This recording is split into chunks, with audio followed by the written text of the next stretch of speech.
정확한 진단과 철저한 수술을 위해서 꼭 해야 할 검사 뭐 이런 게 있을까요? 이비인후과 코막힘 병력의 진단을 확인을 하고 코의 외부 상태를 체크합니다. 이때 비경을 이용해서 콧구멍 안쪽 상태를 눈으로 확인하고 비밸브 상태도 먼저 살펴봅니다. 그 후 CT 촬영을 통해서 비중격, 합의각계, 비밸브, 상악동의 상태를 알아봅니다. 이렇게 살펴보아야지 정확한 수술의 계획을 세울 수 있습니다. 수술 전 주의 깊게 살펴야 할 부분이 있다면 혹시 코를 수술한 적이 있는지 꼭 알아봐야 됩니다.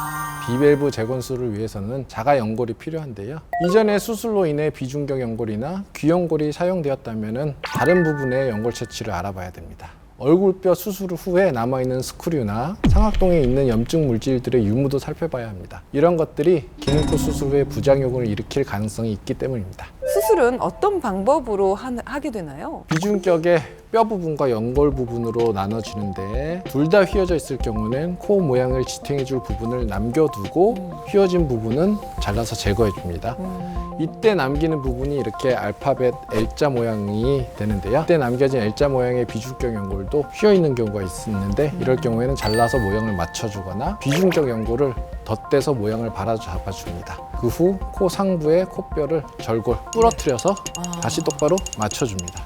그럼 합의갑계 비대증과 비밸브 협착증 수술은요? 합의갑계 비대증은 보통 점막 부분이 비정상적으로 부풀어져 있어서 숨기를 막고 있는 경우가 많기 때문에 너무 두꺼워진 점막을 일부분 잘라주면 됩니다. 비밸브 협착증은 좁아진 비밸브 부위에 연골을 이식해주는 방법으로 수술합니다. 비중격 연골과 상외측 비연골 사이에 연골을 이식해서 넓은 콧구멍에서 갑자기 좁아지는 비밸브의 구조를 살짝 넓혀줘서 숨기를 편안하게 만들어주는 것입니다. 수술 시간은 어느 정도가 걸리죠? 간단한 비중격 수술은 30분 안에 끝나는데요. 비밸브 재건술까지 필요한 경우에는 휘어짐이 심한 경우가 많기 때문에 외적인 부분까지 수술이 동반될 경우에는 2시간 이상이 소요되기도 합니다. 수술을 하고 나면 그 만성 코막힘은 그럼 완전히 해결이 되는 건가요? 코막힘의 원인이 코의 구조의 문제로 인한 거라면 코막힘이 좋아질 수 있습니다. 다만 알레르기 등으로 점막이 계속 부어있는 사람들은 물리적인 숨길이 재건되어도 코막힘이 지속될 수 있습니다. 부작용이나 합병증 이런 거 나타나진 않겠죠? 부작용으로 혈종, 감염, 흉터 등이 있을 수 있습니다. 또 정비해서 똑바로 만들어 놓은 코의 구조가 다시 변형될 수도 있습니다. 이를 방지하기 위해서는 정확한 진단과 철저한 수술, 그리고 꼼꼼한 수술 후 관리가 필요합니다.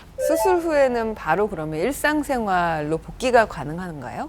바로 태어나기 때문에 간단한 일상생활은 무리 없이 하실 수 있습니다. 다만 수술 후 심한 붓기가 3일에서 5일 정도 지속되기 때문에 3일 정도는 코를 막아둬야 됩니다. 또 바깥에서 보이는 휜 코를 수술했거나 외적인 부분까지 동반 수술한 경우에는 일주일간 코에 부목, 스플린트를 대어 놓아서 일주일 동안은 좀 불편할 수 있습니다. 꼭 지켜야 할 주의사항 같은 게 있을까요?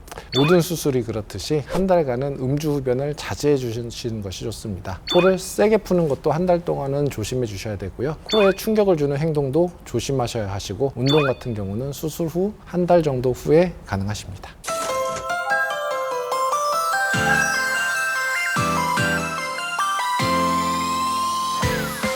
매일 10분 하루에 2번 습관처럼 닥터 OBS와 다음 시간에 만나요.